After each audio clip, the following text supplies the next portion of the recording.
माननीय भजनलाल शर्मा जी को चूरू बुलाने के पीछे बड़ा कारण आम जनता जानना चाहती है। देखिए, हमारे मुख्यमंत्री सैनिकों को सम्मान करने आ रहे हैं और बजट के बाद पहली बार आ रहे हैं, इसलिए हम भी हमारे मुख्यमंत्री जी का हमारे कार्यकर्ता उत्साह से सम्मान करेंगे। 2 मिनट 5 मिनट प्रोग्राम है माननीय नेता पूर्व प्रधान डॉक्टर साहब की कोठी पर, हम स्वागत करेंगे खड़े खड़े। बाकी मान और सम्मान करने के लिए हमारे सैनिकों जो देश की आजाद हमारी सीमा पर जो सुरक्षा करते हैं उनका सम्मान करने वाले हम, इसलिए हम भी उनका भी सम्मान करेंगे और मुख्यमंत्री जी सम्मान करेंगे। मतलब पंचायत चुनाव को लेकर बार बार संशय बना हुआ है, एक बार खुलकर आप जरूर बताएं क्योंकि लोग जानना भी चाहते हैं। देखिए, सास को कभी पता नहीं भू बन के आई, कभी 18 साल चुनाव नहीं करे कांग्रेस ने, कभी 3 साल लगातार गहलोत सरकार ने 3 साल लगातार, कभी वार्ड पंच के सरपंच के, कभी पंचायत समिति जिला परिषद के, ऐसे करके इस पंचायत राज का भट्टा बटा दिया। हमने घोषणा पत्र में लिखा था एक राज्य एक चुनाव, एक साथ पूरे राजस्थान चुनाव कराएंगे। कब कराएंगे वो सरकार की निर्भर है, जल्दी कराएंगे, मगर आज की तारीख में 12 जिलों में नवंबर में होने वाला चुनाव है।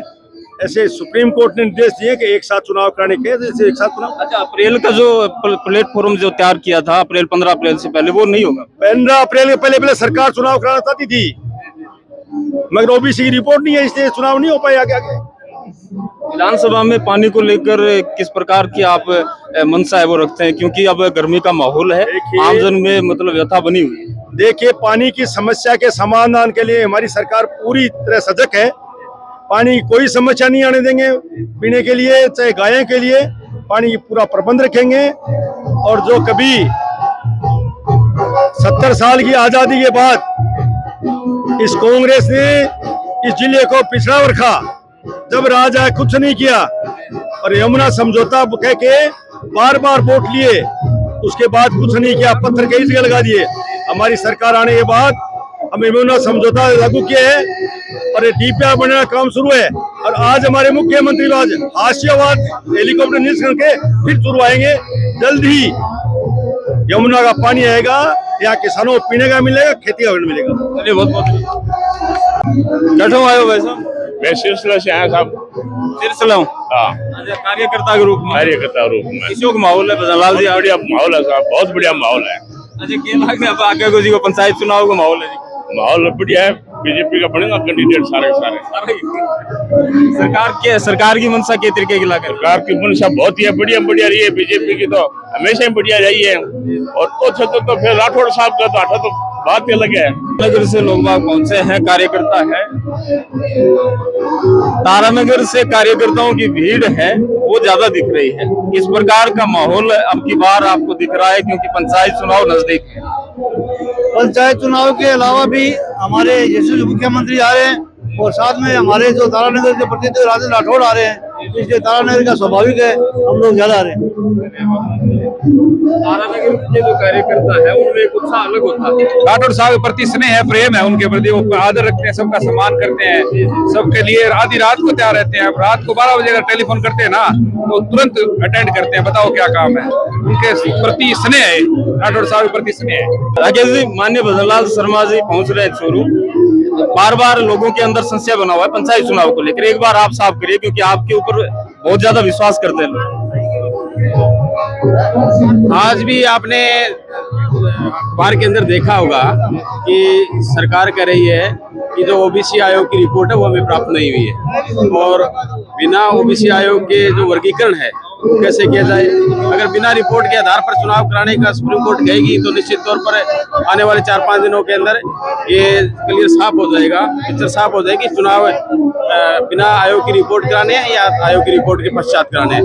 जैसे ही आयोग की रिपोर्ट प्राप्त होगी चुनाव निश्चित। पानी की समस्या अब धीरे धीरे ज्यादा होने वाली है क्योंकि गर्मी का माहौल ज्यादा है, गर्मी ज्यादा पड़ने वाली है। गाँव के अंदर आपसे लोग आस लगा रहे हैं कि किस प्रकार आप लोगों तक पानी पहुंचाएंगे। निश्चित तौर पर मैं आश्वस्त करना चाहता हूं कि आने वाले दिनों में जो गर्मी का प्रकोप है और उसमें पानी की समस्या होने वाली है, लेकिन चाहे कैसे भी करना पड़े हमें आम जन को बिना पानी नहीं रहने देंगे। हर गांव में पानी की चाहे वो सप्लाई हो चाहे टैंकरों के माध्यम से कैसे हो, हमें निश्चित तौर पर पानी पहुंचाने का काम करेंगे। भजनलाल शर्मा पहुंच रहे हैं चूरू, किस प्रकार का माहौल आप कार्यकर्ताओं के अंदर बना हुआ है? देखो, चूरू में माहौल जो दिखाई दे रहा है कि लोगों में बहुत बड़ा उत्साह है, और उत्साह इस बात का है कि राजेंद्र राठौड़ ने विकास के नाम पे क्रांति ला दी है पूरे राजस्थान में। और खास करके चूरू की बात करें तो चूरू और तारानगर में तो विकास की गंगा बहा दी। वो एक विकास पुरुष है और राजस्थान की राजनीति के सुपरस्टार है। आज की डेट में राजेंद्र राठौड़ राजस्थान की राजनीति के सुपरस्टार है। देखिए भजनलाल जी शर्मा चूरू की धरती पर पहुंच रहे हैं, दूसरी तीसरी बार पहुंच रहे हैं। किस प्रकार का माहौल कार्यकर्ताओं के अंदर बना? राजस्थान के लोकप्रिय मुख्यमंत्री बजट के बाद पहली बार चूरू के अंदर पधारे हैं। हम सब कार्यकर्ता पदाधिकारी उसके पलक पावड़े बिछाकर उनका इंतजार कर रहे हैं। आज स्वतंत्रता सेनानियों गौरवों का कार्यक्रम है। निश्चित तौर पर जो भजनलाल जी के 2 साल के शासनकाल में जो काम हुए हैं, और उनका एक वाक्य है कि सेवा ही संगठन है, संगठन सेवा। निरंतर कार्यकर्ताओं के बीच में संपर्क में रहते हैं। ऐसे सहज सरल मुख्यमंत्री जी हमको मिले हैं। मैं बधाई और बहुत शुभकामनाएं देता हूं आदरणीय मुख्यमंत्री जी को, और धन्यवाद राठौड़ साहब को कि उनकी दोनों की जो दोस्ती है वो हमेशा बनी रहे। हमारे हरलाल जी आप देख रहे हो हर गांव से कार्यकर्ता हैं, तो कहीं ना कहीं ये पार्टी के प्रति उनके प्यार के प्रति हम सब कार्यकर्ताओं का दायित्व भी है। और चूरू जिले की इस पावन धरा पर पधारे हैं, तो उनको भी मैं ढेर सारी बधाई और शुभकामनाएं देता हूं। उनका प्यार और कार्यकर्ताओं का प्यार हमेशा बना रहे, ये कहना चाहता हूं।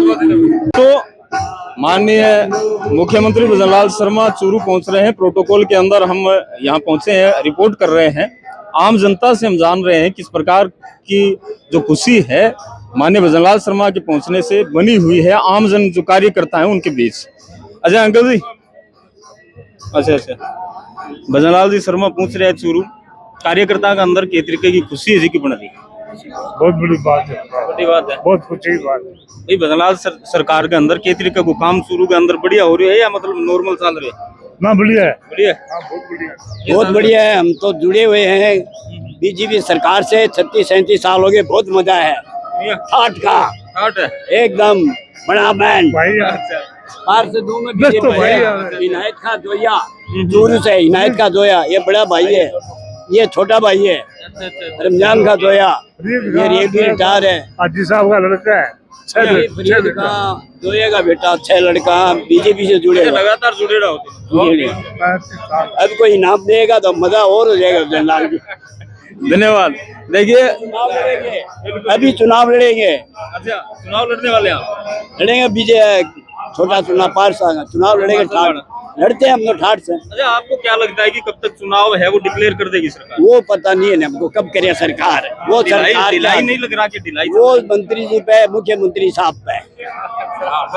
चलिए बहुत बहुत धन्यवाद दोस्तों। बार बार हम कवरेज करने की कोशिश कर रहे हैं, आम जनता के बीच हम पहुंचे हैं, आम कार्यकर्ताओं के बीच पहुंचे। तो हमारा आवाज बिल्कुल ठाट से तब मजा है। बिल्कुल जरूर। देखिए भजनलाल जी चूरू की धरती पर पहुंच रहे हैं, किस प्रकार का माहौल कार्यकर्ताओं के अंदर बना हुआ? बहुत ही बड़ा उत्साह है।